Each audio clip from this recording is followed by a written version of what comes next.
Hey there guys, sorry about the delay, but this is what you've finally been anticipating. I finally finished school, and as promised, because of my lack of content and things like that, I'm going to do my Poach HSC Q&A with my good friend Darkdevil26, aka Brendan. He's a really passionate friend of mine, and I thought someone that would be really good because we often talk together, and the later part of this video is something I really wanted to bring up. It's something that happened, I was talking about on my Twitter recently, and I know how Brendan is probably one of the most passionate league hosts I know, and I thought he'd be great to record with me. I know Brendan because I was an analyst of his own league, and I want to thank him for that opportunity because he was, even though it was down my throat 9 times out of 10 because I'm a lazy shit, he actually made sure everything got done. So, Brendan. Hello all, I am, as said, Darkdevil26, aka Brendan. I am the commissioner of the IBL, and we've been through 2 seasons, both of which went very successfully. We are just wrapping up our 2nd season right now. And yes, I am an organization freak, as James said, but yeah, I don't know. I just like it when stuff gets done, and I wig out when it doesn't. And I hate having leagues collapse. I've ran leagues before where they haven't done well, but I'm making sure that this one isn't like all the other ones. And honestly, I think that the IBL it's a fun community. It's not like, where you force other people to upload and shit. No, it's just a chill, laid-back league with friends. Some people do upload, and honestly, it's really cool that some people upload, but not everybody does. I mean, yeah, it has its ups and downs, but it is what it is. And I'm very happy with the community I've built up, regardless of who's in it, the shit we've been through. We've had many ups and downs, but then again, what league doesn't? And we also have a Twitter account and a YouTube channel, and I highly encourage you guys check them both out, and I'm pretty sure they'll be in the description down below. Yeah, I think it's been a great league community to look at the IBL. Brendan is probably one of the, if I just say top 5 league commissioners, he'd be on that list for me, most definitely. Definitely knows how to get things done. Also, Brendan, may I ask one question? You've recently more moved on towards becoming not just your chilled league. You're now uploading on YouTube. What's that been like for you? Alright, so in case you guys don't know, I am going through a hell of a semester right now, taking 5 classes, working 6 days a week, yet I find that my stress and my hard schedule is easily relieved by uploading. I have taken a great joy to uploading, and I don't know, I just feel like it's been a hell of a lot of fun. I really do enjoy post-commentating all my matches, and it makes me really look deep into my matches, and it makes me realize, oh, I fucked up there. I shouldn't have done that. While in live play, I get too caught up in the moment, and at the moment, I'm like, oh, that's a great play. But then I commentate on it, and I'm like, why the fuck did I do that? And honestly, I can go back to my battles, and I can watch them over again, and it makes me a better player in a sense, because I can review my own content, I can criticize how I play, and honestly, I've caught some big mistakes going back and looking over my content. Lately, though, I've used my content as learning, and I've been playing a lot better, and if you guys aren't aware, I have made the Final 4 in the IBL 2 seasons in a row, and I got out Season 1, and I'm not going to spoil the results of Season 2, but just in case you guys follow my battles on my channel, you probably don't, but again, I highly encourage you check them out on my channel, which I assume James will also leave in the link in the description. But besides the point, I hate to say this, but I know what I'm doing, but there's always room for improvement, and I feel uploading has not only improved my game, but it's also made me a better person in a sense, because I don't know, it's just given me a hobby, it's something to distract myself, and thus it's making me happier online and in real life, to be honest, as I've been told by co-workers and friends that, oh, you've come out of your shell of late, oh, you're so social, and I don't know, I just take great joy in where I've come. Yeah, I remember when I first started, because unlike you, Brendan, my first 6 months on YouTube was doing mainly VGC, the first 4 months really. So it was really a unique transition for me going from VGC, where the whole purpose of me originally uploading was a friend of mine never watch my replays. And he said, it'd be really cool if you could just record over them. And I remember using the poorest of poor man's like things. Like, so before everyone knew about OBS and all that, so I was using like this. I downloaded this program where you could only record for 15 minutes. So I used to record episodes, right? And every time I got to about 14 minutes in, I was freaking out because I'm like, oh no, I don't know how to edit and all that. Luckily now, OBS and all those other magical programs which I've now bought has actually really given me that edge. I was the same way. I've come a long way in terms of editing. Like, you'll watch my week 1 match, and then you'll watch the battle I've just uploaded on my channel, and you could see the difference. I am a better editor now. Granted, I'm still working on it, but I'm making progress in terms of making better thumbnails. Like, I'm really bad with GIMP, Photoshop, all those kinds of programs. And, like, I'm going to be flat out honest. I'm a technologically retarded person. I don't know what the hell I'm doing. I've had a lot of good friends help me along the way with my channel. And I got to give a massive shout out to the support they've given me, because I know Eric's helped me with equipment and stuff, like what programs to download. Rogue has helped me record my battles, so I got to give massive props to them as they've helped me with my channel all the way through to the way beginning.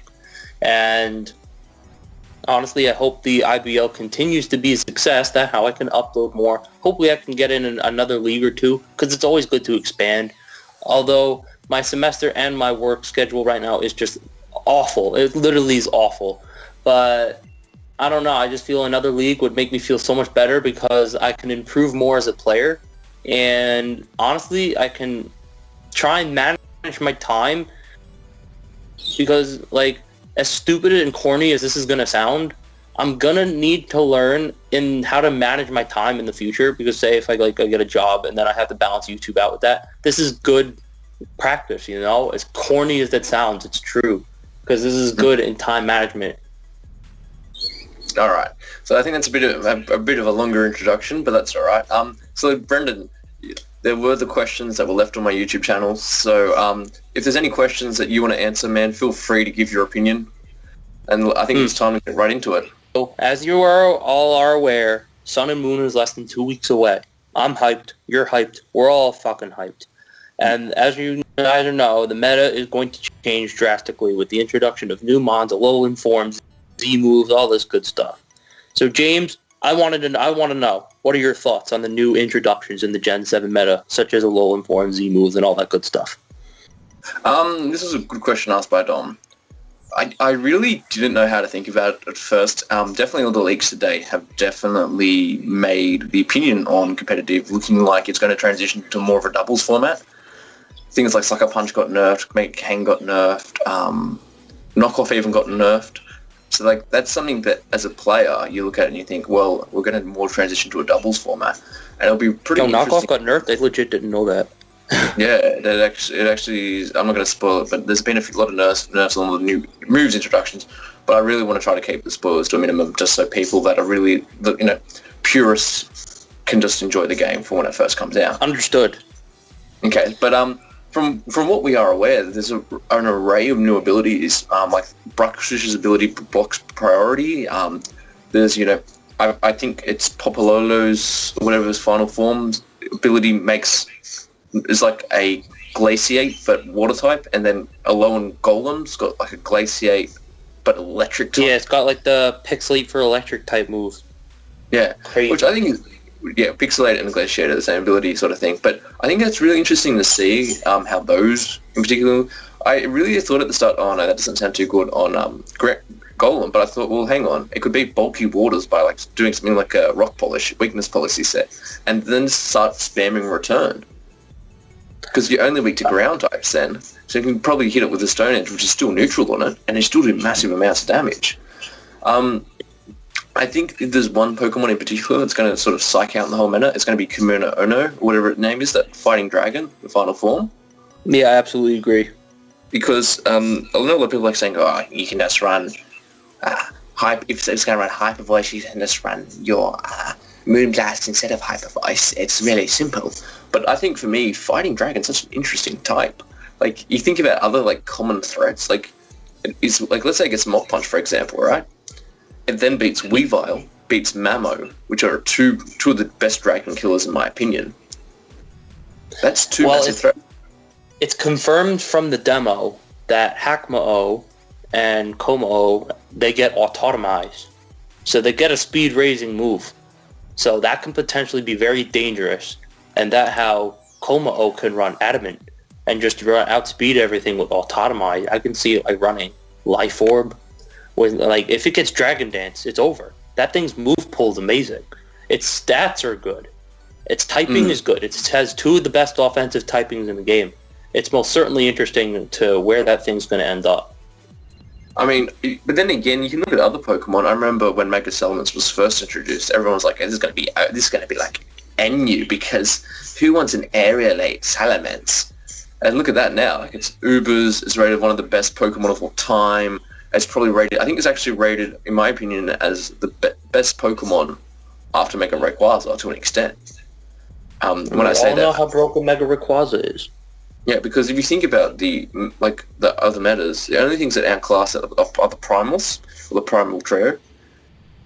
On top of that, you then incorporate something like the primal Groudons, Xerneas. Yeah. Is another one. Like, there's nothing really much better than that, and that's something that really intrigues me. It's crazy how Mega can just, like, outclass many legendaries, in my opinion. Like, perfect example, Mega Salamence outclasses Genesect, Palkia, and a bunch of other, not lower tier per se, but, like, the lesser used Ubermons, like Palkia, Xerneas, excuse me, not Xerneas, my bad, like Dialga. Palkia. Yeah, you get the point. Yeah. Because I think the most interesting thing about when Mega Salamence was introduced was the number one mon that went down in usage was Palkia. Wow, I got lucky. That was actually a really lucky guess. But lately, I do know towards the end of Oras's life, as it's coming to an end, Palkia's usage did go back up, if I remember correctly. I don't know. I haven't been in a Smogon for a while now, so I don't know. But I do know Palkia's usage did go back up. Like, it did. It definitely had some viability towards the end, as I believe it served as a check to many different, I want to say, like, Giratina Origin form. I know it probably outspeeds that, since Giratina Origin is probably, I think it's slow. I'm not sure. I haven't played Ubers in a really long time. But yeah, Mega Salamence is a very, very good mon. I feel like a lot of mons get set up by Mega Salamence. Like, for an example, all the Arceus forms, like, if you're running a bulky Arceus and it's not rock type, or even if, like, rock or steel, if it's not a rock or steel Arceus, Salamence pretty much sets up on it if it doesn't have, like, the ice move, like with Sub and Dragon Dance. Like, it's very interesting. It's very broken, and I'm glad I don't see it running around. Yeah, I think the other one is Turtona, or whatever it is, the Fire Dragon, and Sandlit. I think those will be the other two that really break the meta. Sandlit being able to poison steel types. The only letdown for Sandlit, though, is it's 4 times weak to ground. And if it was something... My thoughts about that is, personally, I don't think Salandit's ability will be that good for it. That's just my opinion, but I don't think it'll be that good, because I saw the stats, and I'm not going to spoil anything, but just looking at the stats, it just doesn't look like that ability and those stats go well together. I see Salandit as more of a fast special attacker, and I know it gets access to Nasty Plot, so I could see it, but I don't even see Nasty Plot being useful for it, to be honest. I see it being of a more Life Orb 4 attacks kind of mon. Maybe you can run a Scarf on it, a Specs. I just don't see it being that. I see it being a really good revenge killer. Not much else, in my opinion. And as for the 4 times weak to ground thing, Heatran's a thing. That's also 4 times weak to ground, and it's one of the best mons in the game. And then again, plus Salandit is probably going to be really frail, so it probably wouldn't take a hit anyway. So I feel the 4 times weak to ground won't hinder it much, but it's definitely a problem, but it won't hinder it much. I think that's definitely the end to that first question, and you have skipped over one question, but I'm gonna fill that in. So, Chase asked, when are you gonna collab with Cheesy and create Aussie N-word? Anytime, Chase. Except you have to get out of the nursing home, make the beats, write the lyrics, and then it'll be released. What? Your next question comes from Anthony Zazzo. What is the most you can give to me? I've devoted my life to Zazzoism. I have caused many cancers amongst Pokemon communities. Is that all? What all I can give to you? Or do you want more? Because there's not much more I can give to you, Anthony. That's about it. I may be able to bring 4 Pokemon to a battle and still win, but apart from that, mate, we're out of options. Toby asks, how good are you? How good am I? About as good as a presidential nominee for the American election. You're funny. Alright, and then my own personal question to you is, how do you feel about the fact about Gen 7, and the whole new meta thing, and Z moves are broken, every mon is really hard to counter Z moves, and all that good stuff? How do you feel about that? I think Z moves to me will be really just another variation of Mega Evolution, really. You saw how Mega Evolution, when it first was released, really wasn't that broken. I think that Oras definitely offered a lot more, not diverse Megas, but a lot more harder to counter Megas. Like we saw Mega Salamence. Although Mega Salamence and Mega... Lucario was XY. And Lucario was XY, yeah. Yeah. We did see definitely, not so much on a single scene, but definitely on the VGC scene, a lot of Oras Megas really just made it harder and harder to play. And I think it's going to be the exact same with Z moves. It'll take a few months to figure out, but once you figure out how to play them, it's not going to be that hard. How I feel about this is, I actually think Z moves are going to be really bad. And here's why. All you have to do is predict around them, predict the switch, and I know it's a lot harder than it sounds, but honestly, Z moves are just as strong as V create. A V create that you can use once. And honestly, my biggest argument against Z moves being bad is that I'd rather use an item. I'd rather use an item the entire game than waste my move slot on a move that I can use once. While Mega Evolution is an evolution that lasts the entire game, this is a move you can only use once. So I just feel like that's a huge drawback, and I think I am not willing to pay the price of my item. And I just feel Z moves will be really bad. But think of that like this, like the Eevee one, for example, you get +2 boosts. But Eevee's still bad. Eevee's still bad. I know it gets baton passed, but Even baton pass. It's still frail, but But you're a +2 everything. I don't know. We'll see what happens. I still think Eevee's not going to be good. But we will see. Okay, so my next question to you is, so recently you posted about the toxicity in the... I can't speak English. About the toxicity in the Pokemon community. And you called it people's jealousy. What were your thoughts about that? When you I think this is gonna be the longest part of it, because we're going to definitely talk about the leagues and things like that. The biggest issue I have with the league community is that the people that tirelessly work their hardest and work their butts off and dedicate themselves to a league, and I know someone like yourself, Brendan, is that type of person. They're often the type of people that get so much hate for what they do, and they would make a few tough decisions. And I'm the type of person that struggles to pick 12 Pokemon for a draft. I'd hate to imagine trying to pick 12 people for a draft. Yeah. And it's something really hard. And I know personally running leagues, it's something that's really, really difficult, because I've tried a few myself. But I think also that the main thing is, which I definitely said in my tweet, was we seem to foster a culture here in the league community where we don't want to see other people do well. And that's something... Why do you feel that way? I feel that people are too self-centered, to be completely honest. I feel like everyone's too worried about what their record's going to be.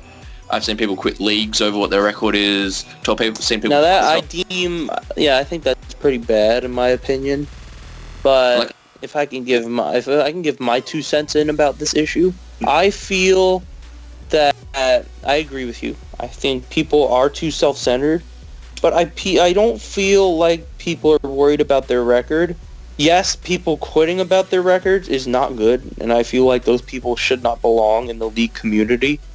I feel that people need to worry about their records for different reasons you said. I feel people should worry about their records and see it as a way to self-improve. See it as motivation to improve. Like, I finished season 1 of the IBL 6-6, and I was like, there's no way in fucking hell I am finishing 6-6 again. I looked at that and I went 9-3 in season 2. So I view my record as a way to self-improve, not as a crutch or an excuse to get salty. I use it as a way to improve. Yeah. I think also, from my point of view, is I saw someone to leave a league because they're not good enough, don't come back next season. And I was That's what I do. That's what I do in the IBL. If you drop out because of salt, if you drop out at all, I just lose trust in people and I just don't bring them back. No, but like, Brendan, let's say I went 0-12, right? Had about negative 50 differential. And I was like, oh yeah, I want to come back next season. You wouldn't be like, no, you're not good enough. Thanks, man. Bye. Like, there's always next season. But if you go 1-11 with an amazing team and you do horrible 2 seasons in a row, then that's a different story. But if you have one bad season, shit happens. I mean, to be honest, one of the seasons, when I first joined the NBA, I had a much better team than what I did the second season. And the first season, I lost all my games but one. Second season, I was semi-finalist. Season after that, I was semi-finalist yet again. And it just shows like how quickly people can adapt and how people can grow as a player.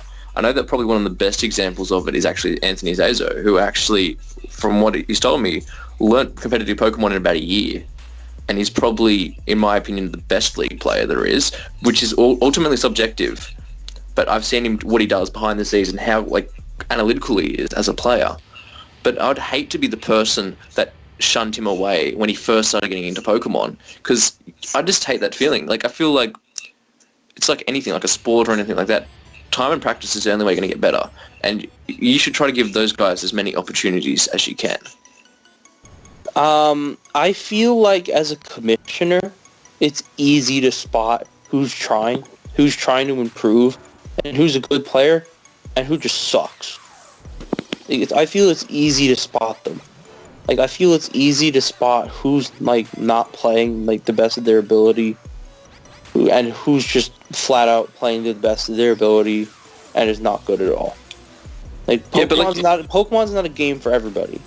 Yeah, and but I can see it in battling. It's just... I watch all of them. Yeah, but it's just so much more for me that I've seen so many people grow, and some people aren't the best battlers, but they actually provide really good input into just making people's days better. I mean, I know personally, and this is a person I'm going to give a massive shout out to, is Cloud Envy, who even admits himself that he's not the best battler. He was in the NPL, which and I'm always going to say it's ultimately a subjective opinion and things like that people do perceive the NPL to be the best league. He went 2-11 or something like that, crazy. But when he joined the PMC, I think he only went 6-6 or 6-7 or 7-6. I'd have to double check. But me and him used to ring each other for 2 hours, every second day, and just be like, mate, are you alright? How's your day? And I would hate to be like, oh, Cloud, sorry, mate, your record's not good enough. You're gonna have to leave the league. That's different. If the person is a bad record and and it doesn't talk to you at all, they're just dead. They don't talk shit at all. Then. No, Sorry, you go. That's just my opinion. If they're bad and they don't talk to anybody at all, they're not social. They act like they don't really care about the league. They're impossible to schedule with, and they're a bad player on top of that. Then that to me is a lot. But for me though, I wouldn't classify them so much as a bad player. It's more what they bring to the community. For example, Esperanza does all he was in the PMC, but he does all the docs for GBA. And something like that for me is oh my gosh, you spend all your time doing that doc for them, and now you've noticed how the league scene's changed. Everyone uses a doc. Everyone tries to make it as automatic as possible, and I think someone like Esperanza has had a massive hand in that. and he plays for fun, plays for crits, plays for that. And I like, for me, I would rather have someone like him in the league than have someone who brings negativity, puts people down, tells people to drink it in, man. Like, that's not what I want in the league. I want to go to a league where I can just sort of escape my own real life reality and just sit back with a few guys and play Pokemon. Exactly. That's what I want too. But I guess I'm a little picky as a commissioner. I feel like you have to be nice.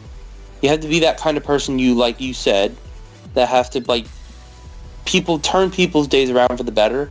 But you also have to be alive, so to say. You have to be active. Yeah. You have to be active. If you're not active, then what's the point? Like, if you're frustrating the schedule with, what's the point? If you're... That's what I was trying to get at, I guess what I was trying to say. Like, if you don't have... Like, being nice isn't everything, in my opinion. You have to be easy to schedule with. Well, not necessarily easy to schedule with. You have to be open. I think you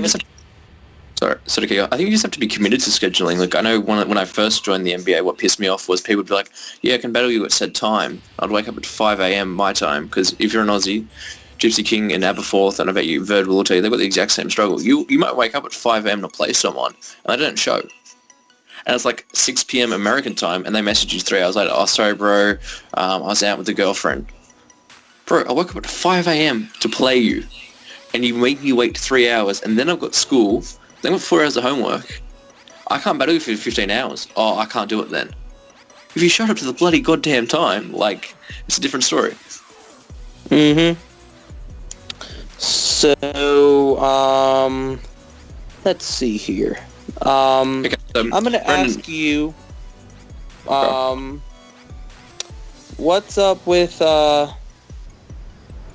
let's see here. Let me see if I can pull a question out of my ass. What are your top 5 league players in the format? What are your top 5 players in the format that you highly recommend that you personally check out? Okay, so this is something that's definitely very difficult to play. If it was top 5 league players, which I'm going to do quickly off the top of my head, and these are the 5 guys that I think that are not necessarily in any order, but all at like the top of the game, people would struggle to beat. I'd definitely give it to Skatey, Zazo, Gypsy King, Matty Brolic, and A12. And I think those 5 players are definitely 5 people that a lot of people can agree with me there, that they're very highly good players, and they wouldn't struggle necessarily in any league, but I've seen how they play and how they react, and I think they're 5 guys that you would really go, if you had to play them in any league, whether or not they had 10 really bad mons or had 10 really good mons, you would fear playing them. Mm-hmm. They get in your head in a sense. Yeah. What about for yourself, Brendan? Who's 5 people that you personally hate playing, or you're worried about playing?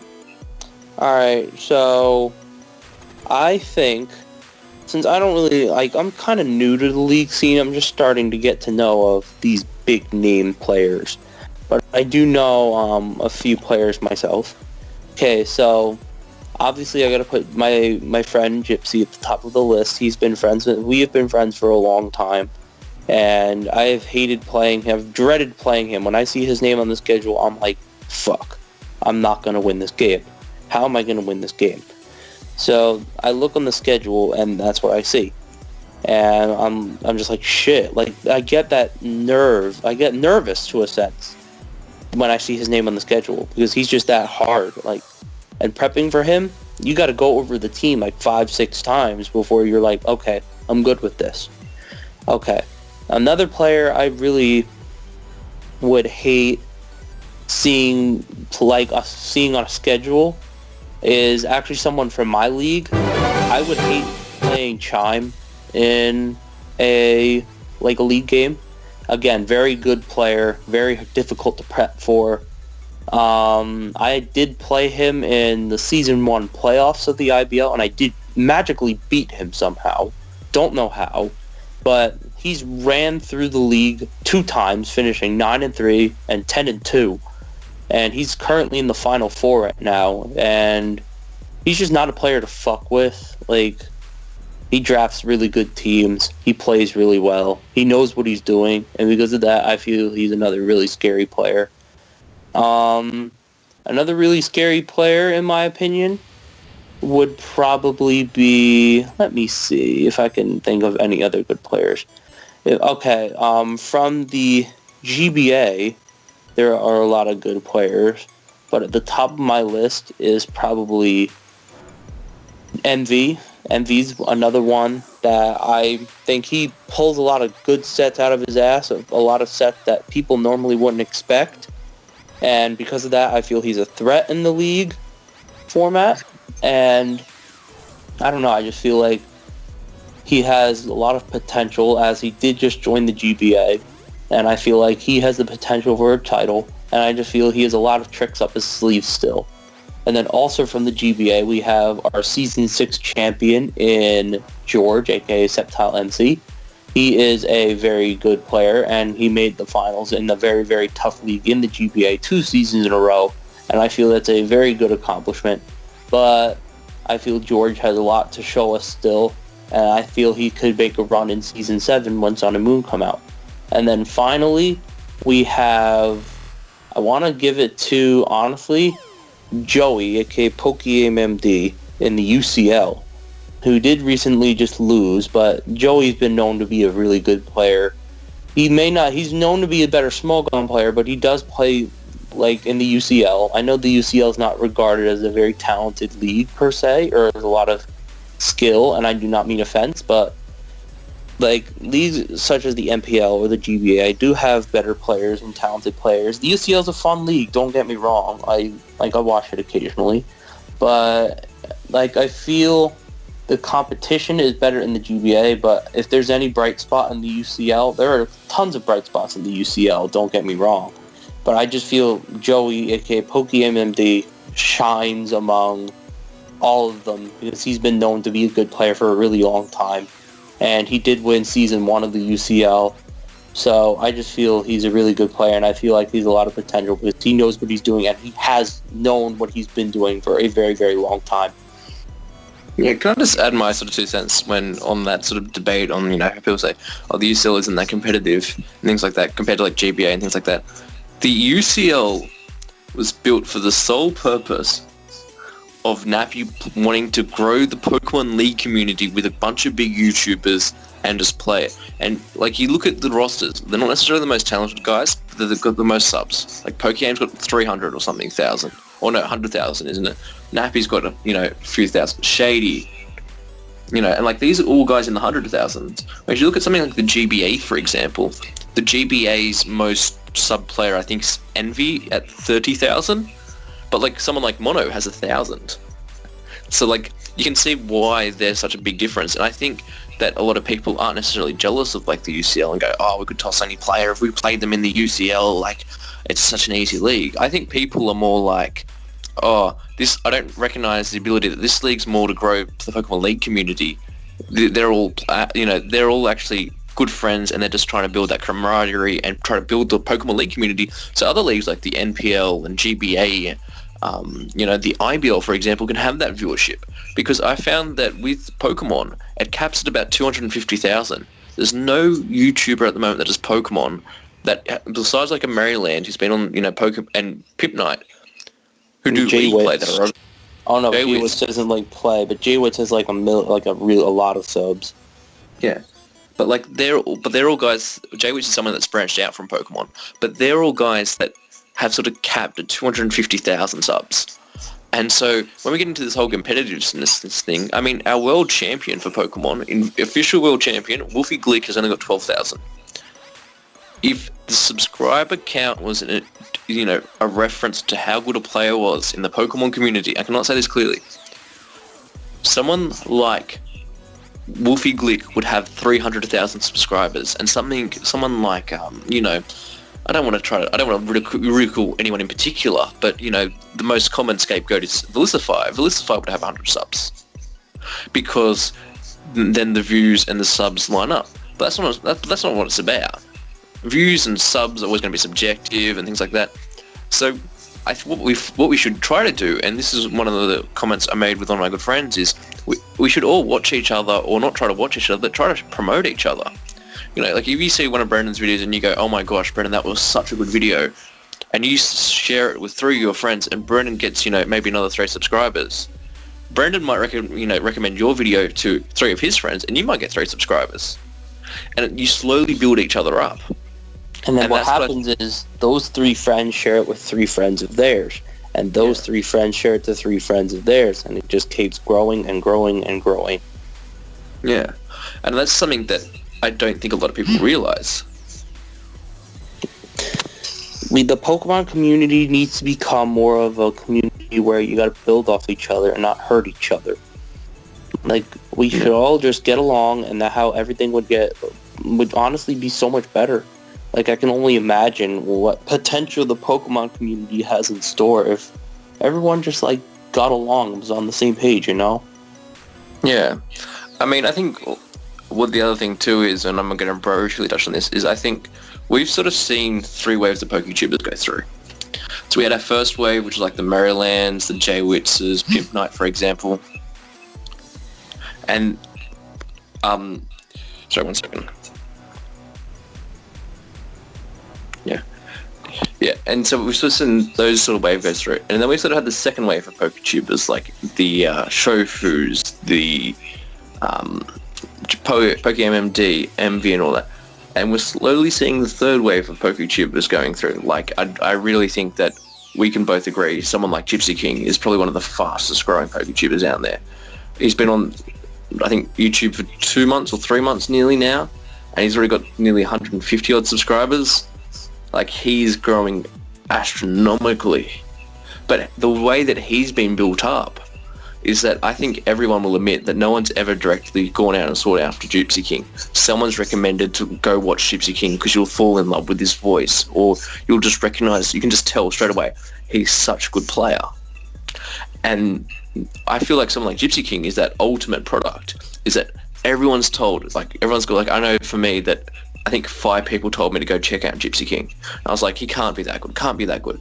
I went and checked him out, he was that good. And I remember, a lot of people go, well, Europe is behind. But at the same time, he's growing because people also recognize his talent. And I'm like, we really want to see more of Gypsy King. And I think if we did that for a majority of small YouTubers, we'd see a lot more people grow like that. Mm-hmm. So, Brendan, this is sort of both another sort of open-ended discussion type question. I know how you felt about the subjectivity of the top 30 player list that the MPL brought out. So I wanted to flip that on its head, because I think that it would be silly to ignore the top 30 players and acknowledge them as being the best players in the community, when we should recognise, in our opinion, who are the top 5 most hard-working players. People that don't necessarily have the best records, but those that bring great entertainment, cheer people day up, just someone that really, you want to be in a league with. Honestly, I can't really answer that question as of now, in my opinion. I am too new to the community, I feel. I still have a lot of people to, get to know, but I've been in a league with some really good people. I've been in a league with some really good, hardworking people, such as my good friend Blue Rogue from the IBL. He's a very good, hardworking person, but I feel like there's still lots of opportunities to meet new people from leagues, and that's how I can expand my horizons, and then I'll be able to get back to you on that question, because I don't know, I just feel like I want to leave an open door in a sense to get to know new people, because I just feel like the IBL is great, I love it, but I feel like I can expand my horizons and potentially join another league soon, and I'll be looking forward to that opportunity if it comes. Yeah, but the reason why I asked that is because, I definitely have a list in my mind, and, it's not 5 in any particular order, but I'm going to actually go through it and make sure that these guys get the proper shout-outs. Number 5 is Dominic Malono. That's his channel name, guys. It's not just his name. He was in the back office of Chimpact. He's got about 16 subs at the moment. Me and him made a pact. We made a deal that if he got 10 subs, he would start uploading. I've recorded it for him and everything, and he's such a switched-on player, but at the same time he's a very courteous player. And I really love when Dom's in a league, because he brings a bit of banter, brings a bit of joy to people, and you just get that sort of sense of camaraderie when you're around with him. And I think that someone like Dom is someone that people want to be around. And I think if a lot of people knew how much effort went into like someone like a Chimpac's front office. And the reason why I wanted to, make this sort of list was I felt bad that people that were saying, player X is such a good player. But yeah, what about the people in their back office? Because they could be the most average player, but with the right teaching and tutoring, they can be an absolute phenomenal player. And from what I've seen, someone like Dom really helped out someone like Chimpact, and they molded very well with one another. And Dom took Chimpact's game to another level, and Chimpact took Dom's game to another level, and that's something that a lot of people wouldn't recognize, which I think is a great shame. Definitely number 4 would have to go to Blue Rogue. He is a phenomenon to the IBL, and I don't want to say this, I don't want to try to diminish like the role of Brendan here, but for me, Blue Rogue's like the second in command. That YouTube videos and things like that all get done. He makes sure that the game of the week is each week's recorded. He makes sure that his own games are recorded. He recorded for other people in the league so they could upload. Because with Brendan's, we're not going to discuss it, but with Brendan's preference of using 3DS, he, not many people have capture cards, but someone like Blue Rogue really helps him out and helps out the whole league and grows that community. And that's something we need to look for in a league community, are those people. Number 3, it's definitely Trainer Silver. He used to do free graphics. I've stolen a few of his graphics. He gets annoyed when I imitate his graphics because I don't think he understands that mockery is the finest form of flattery, young man. I know imitation's the finest form of flattery, but he really helps people out. He gave lots of people free team logos, and now I'm so happy to see that he's selling his graphics, and someone like Jolt has really recognized the potential in him, and like is helping him out, getting his feet planted. Like he did the Summer Madness tournament and things like that, and that's something that's really cool to see him from being a nothing to a somebody who really just helps people out and things like that. And I really recommend people give him a look at. Number 2, I have to go to Verd. I think that anyone who's ever met Verd, I think it's very hard to say a bad word about this jabroni. Although he lives in Adelaide, which is, I can forgive just this once, Verd. Please move.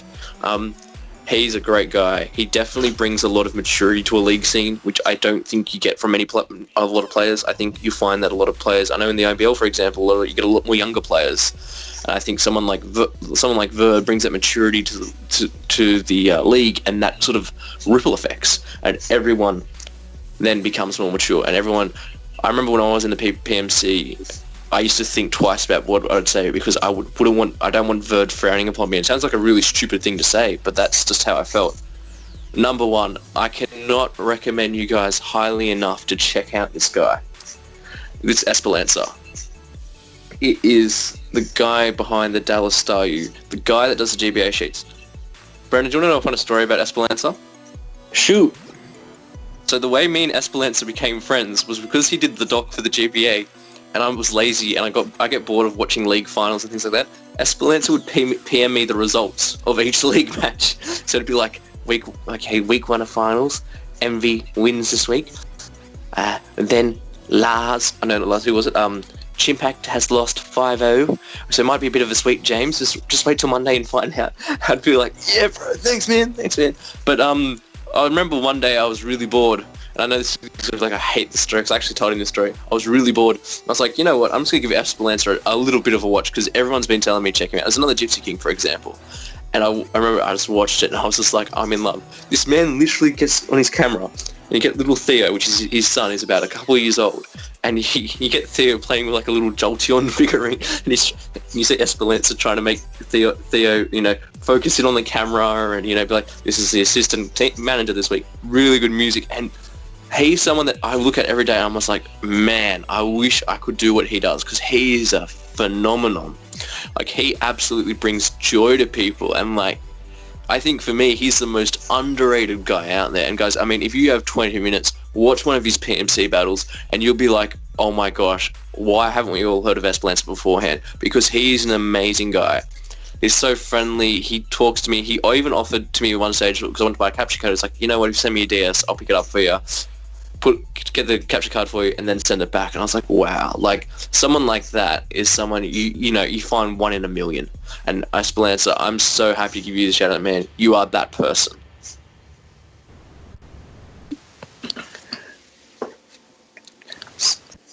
So Brendan, the other thing I tweeted about was my best league experience. And that my best league experience was personally the Liga Beta, in the league where I was the only person who could not speak Spanish. That's crazy. Yeah, so I've actually been in a Spanish league before, and I know a few of my tweets today will suggest otherwise, but I'll explain that in another video. But what everyone did, and this is what I'll ever be forever thankful. Emmanuel said to me, "Hey James, do you want to join a league?" Never mentioned a word that they don't speak a word of, like I'd have to speak a word of Spanish. It's like, to me, just the first day I noticed they're all speaking Spanish, and I only know the phrase no hablo español, which means I don't speak Spanish. And Emmanuel's just like, don't worry, I'll translate it for you. They never spoke a bad word behind my back, or that's what I've been told, at least I hope they haven't.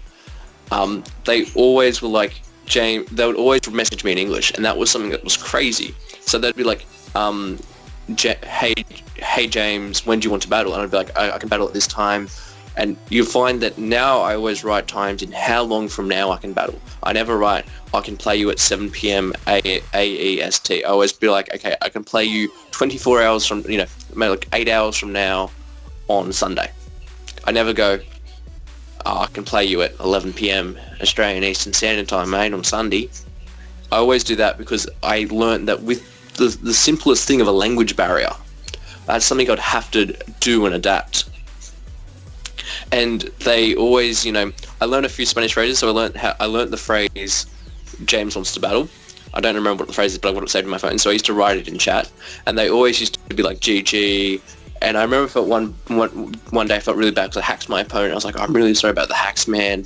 I hate to see games go like this. And he's like, mate, what are you sweating about? Like, relax. It's all just for fun. And that was something that I was considering at that time to quit league play and go fully into VGC again. But those guys really made me want to stay there. The Cody Amigo boys, Emmanuel, who's my long-term best friend, and like, I feel really bad because I said a bad comment earlier just before we started recording about this, but man, I'm so sorry about that, man. I feel so shit, and I wish I could explain what goes on, but I don't want to deal with that language barrier, so we're going to keep that topic dead. But like Javier, I think, or Garchomp, Papluto, Knack, like they were just great guys there. There's never anything really bad there, but like there was like, because I don't want to say like, oh, there was a perfect league which had no problems, because it did die, but it was just a real, just friendly league where people just, you wanted to play. And I think that's something that we need to foster as a culture, is you want people turning up each week going, yeah, let's play Pokemon. You don't want the other culture going off, if I win this week, I'll stay for next week. If I lose this week, I'll leave.